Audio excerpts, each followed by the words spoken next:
बोला बोला बोला। हाई दिन रात बस थ्रेसर धरई बा तो कुल काम हो जाई। अरे थ्रेसर ना धरे ट्रैक्टरवा वाला भगा दे तो कहाँ से आई। और देखा पर कसवा भी लाइन लगैले है।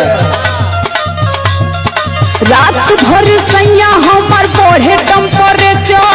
गर्मी होई। हाँ हमारे चिंता बहुत हो जाला।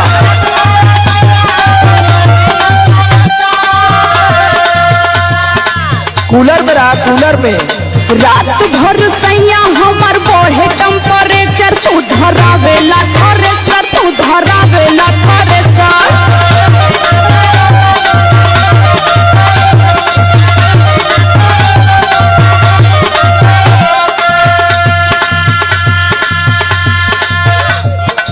अरे 4 दिन का लहार बाहर है, कमा लेवे दे कुछ नहीं तो भाई नवमी का मेला आ जाई तो लघु प्याज मती मुंह बनावे।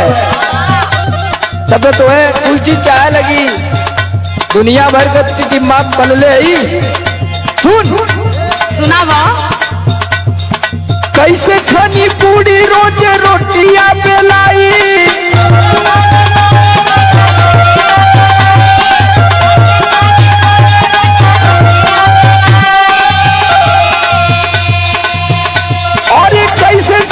पूरी रोज रोटियां बेलाई। धोना बेला नहीं लाई, धोना बेला नहीं लाई।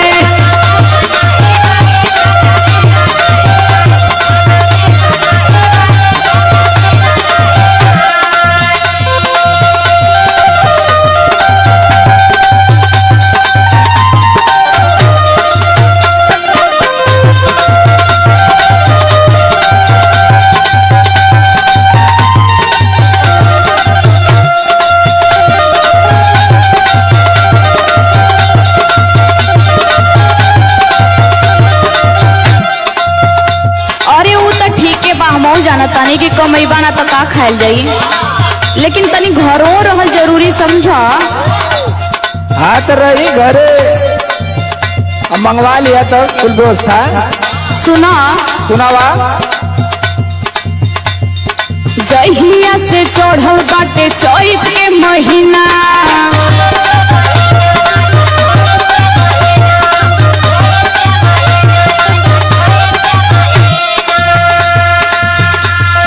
सुतेला ना घरवा पलम एको दिना।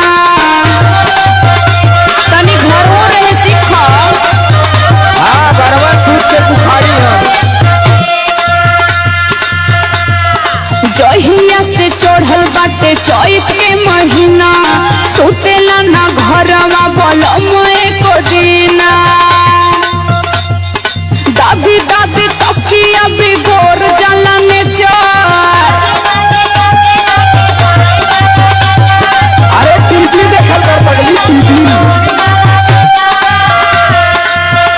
मोबाइल में टिकटॉक पर वीडियो बनावल कर टाइम पास हो गई। देखा थी कुल मेहरारू बनावत थी। हमरे ना आवेला हो। यह खाली तोरे ना वाला। अरे संदीप राज उर्फ राज से सीख ले, वो तो टिकटॉक का स्टार है। दाबी दाबी तकिया बिगोर जाला में चार।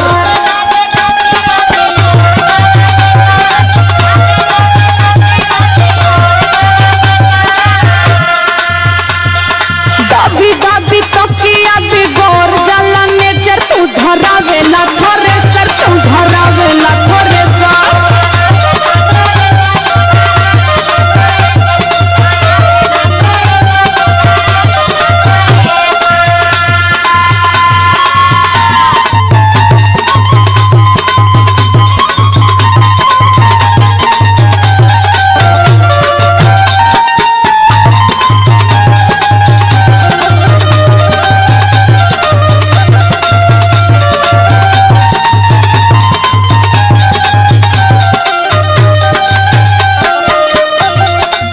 अरे तो हम अगर घरवा बैठे तो कैसे कुल व्यवस्था चली।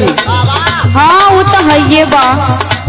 तू खुद समझदार है, तू के सब प्रेशर फ्रेशर ना लेवे चाहिए।